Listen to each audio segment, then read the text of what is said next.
give a little in order to receive. It's a reciprocal exchange.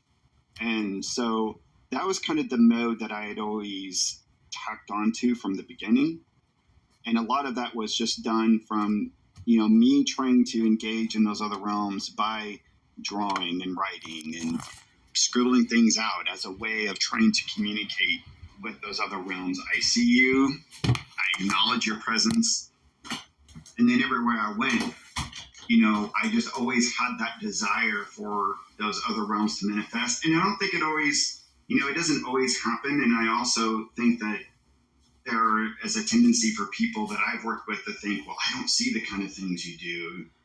And it's like, well, I don't see anything special. I think everybody experiences it in their own way. And you just have to find your own way in which you actually experience those daimonic realms and be okay with that and really embrace the way you have that relationship, because it could be completely different. There are some people that will literally see entities walking all over the place and whatnot. There are other people that interact more with smells and memories or just nuances of some sort of a psychic pull. There's a multitude of ways to experience those other realms. And so I try when I work with people, or I just talk with people, work with people, if I just in engaging with other individuals that are on this path, that's my encouragement to other people is you have your own way and it's not going to look like mine. And one person's way isn't better than the other. So you just have to kind of find that niche and really move forward with that. I respect that, but it's easy for the guy who sees witches and UFOs to say, oh, it just comes natural and everybody can do it, because I'm sitting over here feeling like Helen Keller of the spirit world. I can't sense anything. But, I talk to a lot of people that can, and so I just take their word for it most of the time. But yeah, it could just be crazy, Greg. I guess that's possible.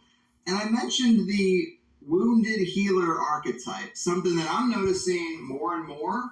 Even some people who have dramatic UFO encounters end up coming away with healing gifts or a calling to walk that path. It all seems to be in the soup.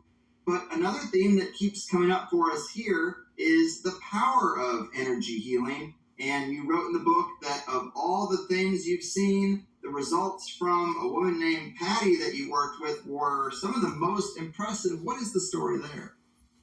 Yeah, so, I may have had all of these experiences in my past, but I didn't really know how to make sense of them. My psyche was very fragmented. So I underwent a series of occurrences in my early adulthood that led to some pretty severe trauma for myself, and I ended up being diagnosed with PTSD. So during that time in my life, I was a completely broken person and couldn't really hold up a job. There's no way I could have even gone on this podcast. I couldn't walk into a room of people or even shake hands with another person without having vomit. It was a pretty severe case. And somebody had referred to me. There's a pretty strong, I'm in the Kansas City area now, and there's a very strong alternative spiritual community here. Huge. Like more so than anywhere I've almost seen anywhere in the country.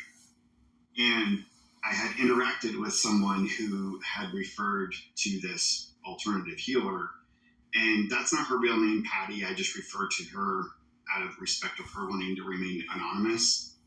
She had been trained in a variety of modalities, some of which was working with Leonard Crow Dog from the Lakota tradition, as well as being involved in a vast array of energy healing experiments that were actually done in universities in the 80s and 90s. And had a modality that helped me set on the path of what I call individuation, and Carl Jung uses that term